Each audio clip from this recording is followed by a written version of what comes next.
हाँ तो स्टूडेंट्स, आज हम डिस्कस करेंगे quadratic formula and nature of roots. ये हमारे चैप्टर 4 के दो लास्ट टॉपिक बचे हैं। इससे पहले हम फैक्टराइजेशन मेथड हमने डिस्कस किया है। एक और मेथड है बाय कंप्लीशन ऑफ स्क्वायर, जिसके थ्रू हम सॉल्व करते हैं किसी भी क्वाड्रेटिक इक्वेशन को। और उसके लिए मैंने बताया था कि हम उसको डिस्कस नहीं कर रहे हैं क्योंकि वो अभी सीबीएसई के सिलेबस में नहीं है। क्वाड्रेटिक फॉर्मूला जो है वो होता है x equal to minus B plus minus under root B square minus 4ac upon 2a, जिसको हम और क्या ले सकते हैं, minus B plus minus under root D upon 2a। और a, b एंड c ये क्या है, ये तो आपको पता ही है। a is the coefficient of x square, b is the coefficient of x and c is constant. This formula we use for finding the roots of a quadratic equation.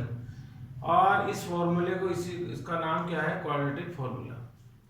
यहाँ पे देखिए प्लस माइनस, इसका मतलब है x, आपको पता है quadratic equation में दो रूट होंगे, तो एक रूट एक x की वैल्यू होगी plus under root B square minus 4ac और 2a के साथ, और दूसरी वैल्यू जो होगी minus under root B square minus 4ac upon 2a के साथ।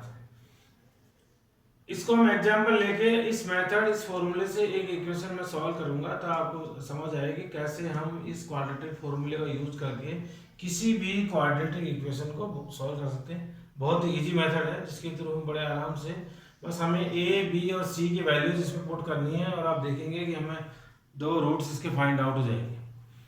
लेकिन इससे पहले हम बात करते हैं नेचर ऑफ रूट्स की। आप देखिए यहाँ पे मैंने लिखा हुआ अंडर रूट डी, इसका मतलब है कि बी स्क्वायर माइनस 4ac के प्लेस पे मैंने लिखा हुआ है डी। ये जो डी है ये बहुत ही इंपॉर्टेंट है, क्योंकि बी स्क्वायर माइनस 4ac है वो डिटरमाइन करता है whether the quadratic equation has real root और not.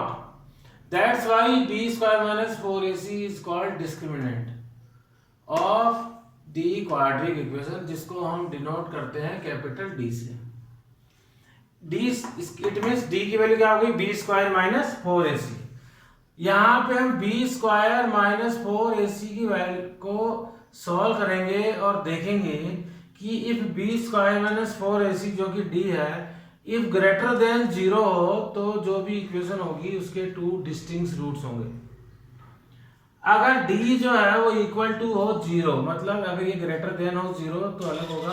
If b square minus 4ac अगर इक्वल टू हो 0, then two equal and real roots होंगे उस इक्वेशंस के। If b square minus 4ac is less than 0, then no real roots, तो ऐसी quadratic equation के कोई भी रूट नहीं होंगे। तो इन दोनों कंडीशंस में तो हम किसी भी क्वाड्रेटिक इक्वेशन को सॉल्व करते हैं, और इस कंडीशन में केवल हम ये लिख के छोड़ देते हैं कि जो इक्वेशंस है उसके नियर कोई भी रियल रूट्स नहीं है। अब क्वेश्चन ये आता है कि अगर उसके रियल रूट नहीं है तो कौन से होंगे, ऐसी क्वाड्रेटिक इक्वेशन के इमेजिनरी रूट्स होते हैं जो हमारे सिलेबस में नहीं है, हम उसको क्लास 11 में डिस्कस करेंगे। दूसरा बेनिफिट क्या है नेचर ऑफ रूट पता करने का, जब भी आपको कोई इक्वेशन हो, अगर आप इसका ये B square minus 4ac check कर लें तो आपको पहले से एक और चीज पता लग जाएगी कि जो इक्वेशंस हैं उसके टू डिस्टिंक्ट रूट होंगे या फिर इक्वल रूट्स होंगे।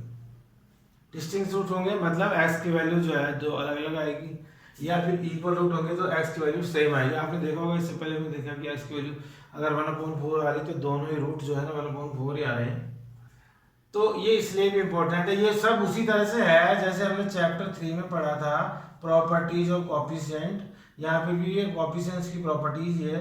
जैसे चैप्टर 3 में फॉर एग्जांपल आप समझे, हमने पढ़ा था कि a1/a2 is not equal to हो अगर b1/b2, तो ऐसी linear equation of two variable के कौन से सॉल्यूशन होते थे, यूनिक सॉल्यूशन। या फिर ग्राफिकल मेथड से बात करें तो ऐसे इक्वेशंस का ग्राफ जो है वो एक दूसरे को क्या करता था, इंटरसेक्ट। मतलब इनको चेक करने पर हमें पता लग जाता था कि ये इक्वेशन जो है यूनिक सॉल्यूशन वाली है, मतलब पक्का इसका x और y का आंसर जो है आएगा। तो ऐसे ही जब हम यहाँ B square minus 4ac check कर लेंगे तो हमें पहले से पता लग जाएगा कि टू डिस्टिंक्ट रूट होंगे या अलग अलग रूट होंगे। अब सबसे पहले अब मैं इस एग्जांपल को सोल्व करता हूँ जिसके थ्रू आपको पता लग जाए कि कैसे हम नेचर ऑफ रूट पता करते हैं। क्वेश्चन है find the discriminant of the quadratic equation 2x square minus 4x plus 3 equal to 0 and hence find the nature of the root. आपको पता है डिस्क्रिमिनेंट पता करना है, तो डिस्क्रिमिनेंट d होता है b square minus 4ac and from the equation we know that a what is the value of a 2, what is the value of b minus 4 and what is the value of c 3. When we put these values in b square minus 4ac, so it becomes minus 4 square because b is minus 4, minus 4ac minus 4 square is 16 and 4 to the 8 and 8 3 is 24 minus 24. So what 16 minus 24 is minus 8. जब हमने इसका B square minus 4ac solve किया इस equation का तो आया minus 8 और आपको पता है it is clear that minus 8 is less than 0। अभी हमने पढ़ा था कि d अगर लेस देन हो 0 और आपको पता है ये भी मैंने बताया वो किस केस में होगा d लेस देन 0 जब d की वैल्यू क्या हो नेगेटिव। इसका मतलब है कि the given equation has no real roots.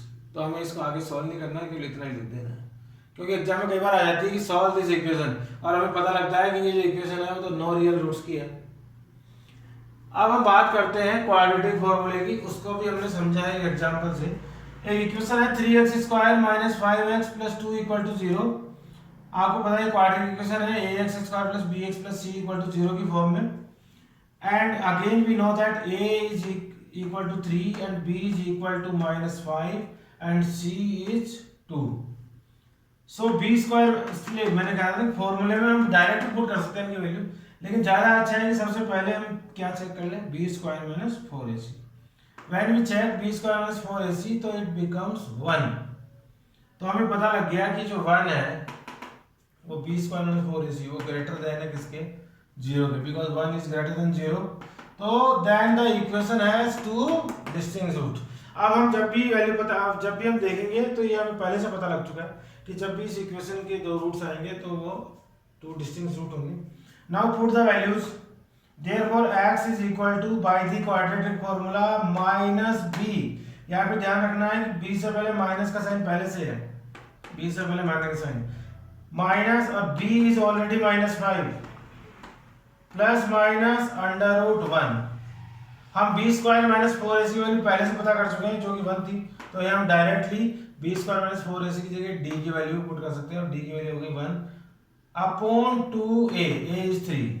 When we solve it it becomes x is equal to 5 plus minus 1 upon 6 minus and minus 5 becomes plus 5 and plus minus 1 upon 6। Now we find out the two roots. तो x is equal to एक बार तो हम पता करेंगे 5 plus 1 upon 6, एक बार plus का one लेंगे एक बार माइनस का, तो x is equal to 5 plus 1 upon 6, तो x इज इक्वल टू हो गया 1। Now in second condition x is equal to 5 minus 1 upon 6, then x is equal to 4/6 और इट इज इक्वल टू 2/3। तो 1 and 2/3 are two equal roots. It आपको समझ में आ गया होगा नेचर ऑफ रूट्स क्या है, जिसके थ्रू हम नेचर भी डिफाइन करते हैं। नेचर मतलब कि the given equation have two distinct root, equal roots और नो रियल रूट्स। और नेचर हम डिफाइन करते हैं by the discriminant d and d is equal to होता है b स्क्वायर माइनस 4ac। अब जब भी आप कोई इक्वेशन सॉल्व करें तो आप पहले उसका डिस्क्रिमिनेंट जो है चेक कर लें और उसके बाद सॉल्व करें। बहुत इजी मेथड है क्वाड्रेटिक फार्मूला। आई थिंक कि आपको ये अंडरस्टूड हुआ होगा। मैंने दोनों का ही एक एग्जांपल यहाँ पे आपको समझाया है। उसके बाद इसी क्वाड्रेटिक फार्मूला की हेल्प से हम सॉल्व करेंगे एक्सरसाइज 4.3 एंड 4.4। अगर आपको आज की क्लास अच्छी लगी और ये वीडियो जो आप देख रहे हैं वो पसंद आया हो तो प्लीज़ लाइक एंड सब्सक्राइब।